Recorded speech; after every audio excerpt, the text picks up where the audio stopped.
Beatrice Weekly Health Tips. Today I'm going to talk to you about a very serious subject, which is how to prevent Alzheimer and Parkinson. The reason I'm choosing to talk about that is that many people are really concerned about this, and I hear that so many times in my office when someone is forgetting names and places and memories. They're always wondering why is it that it's happening, and are they going to have Parkinson or Alzheimer in that case. So first of all, Alzheimer is the most common form of dementia, but there are many other forms of dementia. 1 out of 3 seniors is nowadays dying of Alzheimer or any other form of dementia. The causes are unknown. All we know is that there are plaques in the brain and tangles in the brain, but the reasons are unknown. Alzheimer's disease takes a great burden on caregivers. It's very hard on the family, psychologically, socially, and of course on the patient. And it's a very expensive disease as well. It's costing society a lot of money. Parkinson is very prevalent. I think it's more and more prevalent nowadays. I'm very concerned about this disease because it runs in my family. Both my grandmother and my dad had Parkinson. So I'm going to do everything I can to avoid developing this disease. I really intend to do that. And I'm going to tell you what I'm doing and what I recommend my patients to do. Parkinson is a degenerative disorder of the central nervous system due to the deaths of dopamine-generating cells in the substantia nigra, which is in the midbrain. The causes are unknown, except for one cause that has been recognized, which is Agent Orange. So I can already tell you that I really believe that all pesticides are affecting our brains, and it's not only for Parkinson, but also for Alzheimer and dementia.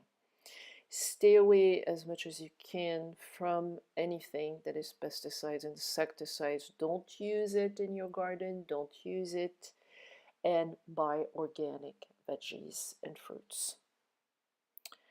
Early symptoms of Parkinson are going to be shaking, rigidity, slowness of movement, difficulty with gait, and difficulty walking. Later, it's a thinking and behavior problem that may arise. It could be dementia, it could be depression, sleep disorders, sensory issues, and emotional issues as well.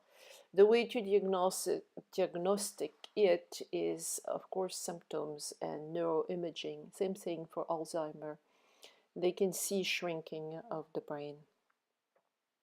Medication for Parkinson are dopamine, and it will slow down or kind of just slow down the evolution. It's not going to stop it.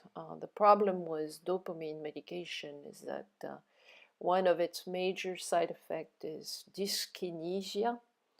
It's involuntary movements, jerking if you want. And my father, who took levodopa for a long time, about 20 years, had this dyskinesia very, very strongly, which is as disturbing as the Parkinson by itself. Personalities are, of course, Muhammad Ali and Michael J. Fox. So let's look at the naturopathic approach of these brain degenerative disease. The major cause, in my opinion, is intestinal permeability, leaky gut. And again and again and again, leaky gut is due to food intolerances and heavy metals and pesticides and infections, chronic infections. All of that is going to create a chronic inflammatory reaction of the body, specifically molecules called cytokines. And these cytokines are damaging and inflammatory to the brain, to the entire neuroinflammation of the nervous system. This is an autoimmunity process. So Parkinson and Alzheimer are autoimmune disease. It was proven that 90% of Parkinson's patients had antibodies against their own dopamine. So it is autoimmune, no doubt about that.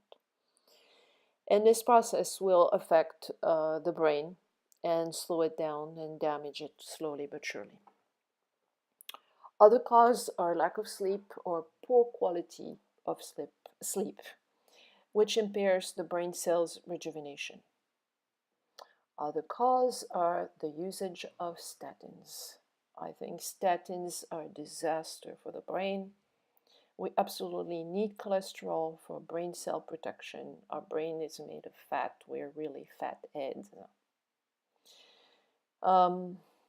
So, this is a very controversial subject, but I refer to my other podcasts and articles that I have written on cholesterol, and it's the danger of statin usage. A lack of blood flow, which will affect circulation. So poor circulation means lack of oxygen, and lack of oxygen means lack of nutrients to the brain. So you decrease your brain activity if you don't exercise enough, if you don't breathe fresh air. Very important. A lack of essential fatty acids, as in fish oil and omega-3s, but also in saturated fat, as duck fat, goose fat, bacon fat, etc. Chemical exposure, I told you about Agent Orange, but I believe it's any and all pesticides and insecticides, and of course glyphosate, which is a real worldwide catastrophe and is killing us little bit by little bit. I don't want to have an impression of doomed here, but I make this podcast to make people aware of what's going on in the world and how it's affecting our health. So that's all. I am totally convinced that we can change things, we can do something about it, and that's why I think this information is important. Traumatism, like Muhammad Ali as a boxer, had so many head injuries. Football players, as you well know, have so many head injuries that it really increased their chance of getting any kind of brain damage, brain neurodegeneration earlier than normal. And then we have methylation issues, the lack of or the poor absorption of vitamin B12 and vitamin B9, folate, will affect the brain cells. We absolutely need these vitamins in order for our body to function, including our brain. But a lot of people, genetically speaking, don't metabolize their B12 and their folic acid. And that's the case for methyl tetrahydrofolate. If you have a methylation problem, then you need to take a form of folic acid called methyl tetrahydrofolate, and it's a already made transformed kind of folic acid if you want. All these things are reason, and all these things you can act upon. The question of aging is not, why and how. Yes, why and how is important, but we all age.